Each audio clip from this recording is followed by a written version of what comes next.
సింహః ప్రసేనమవధీత్ సింహః ప్రసేనమవధీత్ సింహో జాంబవతా హతః సుకుమారక మారోదీః తవ హ్యేష స్యమంతకః. ఆ చిన్న జాంబవంతుడు చిన్న పిల్లను ఊయలలో ఊస్తూ ఈ పాట పాడుతూ ఉన్నాడు. ఈ శ్లోకాన్ని ఏమిటి రహస్యము? ఆ ప్రసేనుడనేవాడు సత్రాజిత్తు యొక్క తమ్ముడు. ఆ అనేక ప్రతిరోజు 12 బారువుల బంగారమును ప్రసాదించేటువంటి స్యమంతక మణి, అద్భుతమైన మణి, ఆ సూర్య ప్రసాదమైనటువంటి ఈ మణిని నాకిమ్మని, లోకార్థము ఇమ్మని అడిగాడు కృష్ణ పరమాత్మ. నేను ఇవ్వనన్నాడు.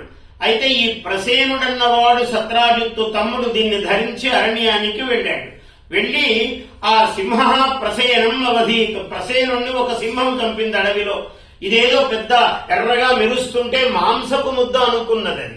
అది ఆ దాన్ని తీసుకుని వెళుతూ ఉండగా జాంబవంతుడు ఆ సింహమును చంపాడు. అంటే ఒక మహాబలవంతుడు, ఖరీదు విలువైనటువంటి వస్తువు ఆ మహామణి.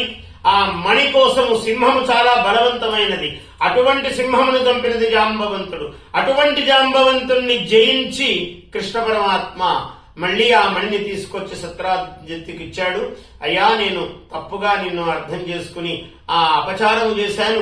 ఈ మణితో సహా కన్యామణిని కూడా, ఈ రత్నముతో సహా కన్యారత్నమును కూడా స్వీకరించి నన్ను అనుగ్రహించు అని ఆ సత్రాజిత్తు ప్రార్థించాడు.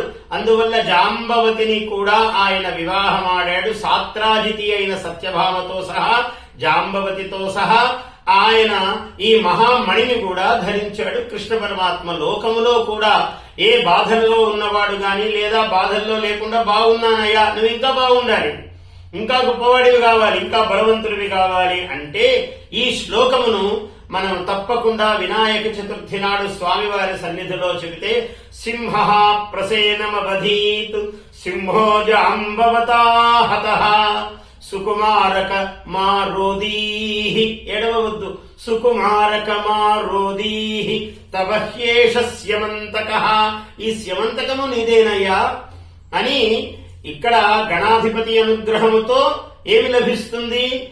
ఆ సింహము వంటి బలము, సింహమును మించిన జాంబవంతుని బలము, జాంబవంతుని మించిన శ్రీకృష్ణ పరమాత్మ బలము.